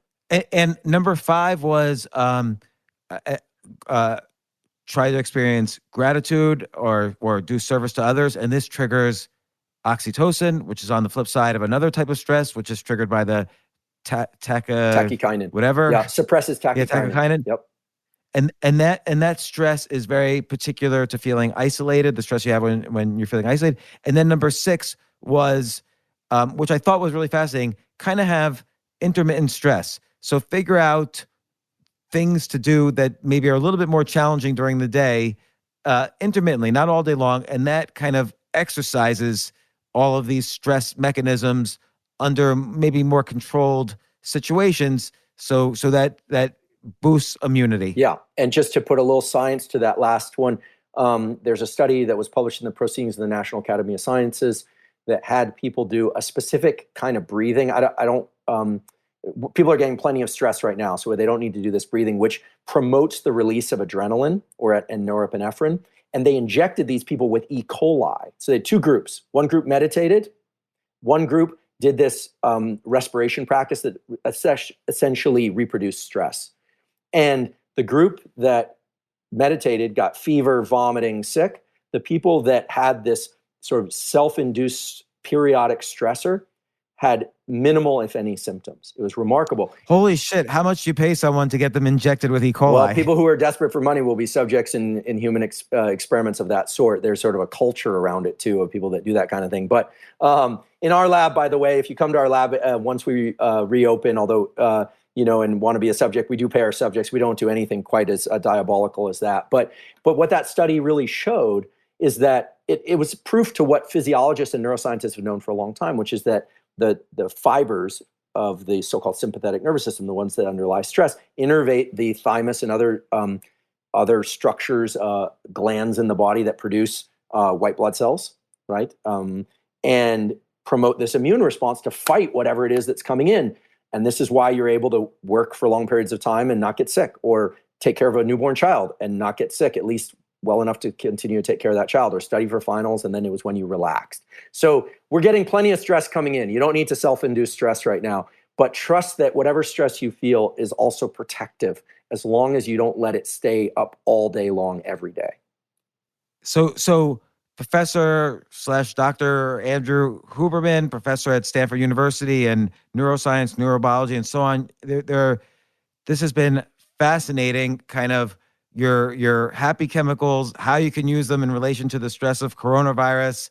And it was just an excellent kind of explanation of the neuroscience behind a lot of this self-help stuff and what might work in self-help, what might not. But I really want to do a part 2, because I have this basically led to more questions than I had before. Sure. So would you be up to scheduling a part 2? Oh, absolutely. I should take this as an opportunity to say thank you so much for this opportunity. I'm a big fan of your work and your podcast, and that's real. I listen, and as well, for your questions. I mean, you're incredibly insightful questions, and you get right to the heart of the issues. And it would be wonderful. I would be, I'm very honored and gratified to have been on here today, and I would be delighted to come back on anytime you would invite me. Yeah, I have a whole list of questions. I'm very interested in the role of these almost the same topics in very fast learning, as well as and also dealing with anxiety on a medical level, and how to avoid the medical solutions to anxiety is very interesting to me as well. So look, let's exchange some emails after this, and we'll schedule hopefully maybe sometime next week or so. But it was really nice doing this podcast, and I super appreciate it. Oh, well, I appreciate the opportunity, and thanks so much for having me on. I learned a lot from all your questions. Thanks again.